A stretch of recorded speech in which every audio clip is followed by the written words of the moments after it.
difference between mass and weight.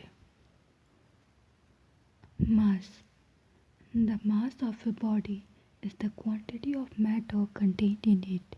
यानी किसी भी कोई भी सब्सटेंस है उसमें कितनी क्वांटिटी प्रेजेंट है उसे उसका मास कहते हैं. Weight. The weight of a body is the force with which it is attracted towards the center of earth. Weight क्या होता है? वेट वो फोर्स होता है जिससे कोई भी बॉडी अर्थ की तरफ अट्रैक्ट होती है.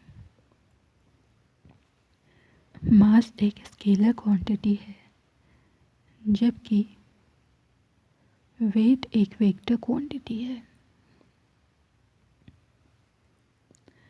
The mass of a body is measured by its physical balance. यानी किसी भी बॉडी का मास उसके फिजिकल बैलेंस के थ्रू मापा जाता है.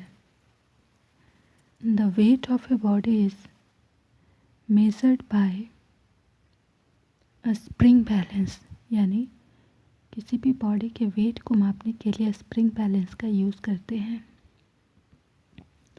The SI unit of mass is kg. यानी मास का SI यूनिट किलोग्राम होता है. Whereas the SI unit of weight is newton. Weight की SI यूनिट न्यूटन होती है.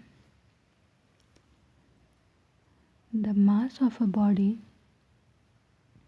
is constant and does not change from place to place. यानी किसी भी बॉडी का मास कांस्टेंट होता है. हर एक जगह पर किसी बॉडी का मास चेंज नहीं होता है. लेकिन वेट के केस में क्या होता है? The weight of a body is not constant and changes from place to place. किसी भी बॉडी का वेट कांस्टेंट नहीं होता है और प्लेस टू प्लेस चेंज होता है. यानी अर्थ पर कुछ और वेट होता है तो उसी का वेट, कोई भी ऑब्जेक्ट है उसी का वेट फिर मून पर जाकर देखोगे तो उसका वेट कुछ और होगा.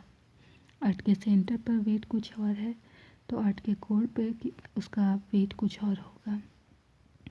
नेक्स्ट है मास के बारे में लिखता है the mass of a body can not be zero at any place. यानी मास, किसी भी बॉडी का मास कभी भी ज़ीरो नहीं हो सकता है. जबकि वेट के केस में क्या होता है? The weight of a body becomes zero when it is taken to the center of the earth. यानी अर्थ के सेंटर पर यदि किसी बॉडी पर को लेकर जाया जाए तो उस केस में उस बॉडी का वेट ज़ीरो होता है. मास के केस में लिखता है the mass of a body is the measure of its inertia. यानी किसी भी बॉडी का अगर मास ज़्यादा होगा तो उसका इनर्शिया भी ज़्यादा होगा. यानी कि कोई भी बॉडी अगर बहुत ज़्यादा भारी है तो उसको डिस्प्लेस करना मुश्किल हो जाता है. इसे ही उसका इनर्शिया कहते हैं. यानी अपना जिस स्टेज में है उस स्टेट को वो चेंज नहीं करना चाहेगा.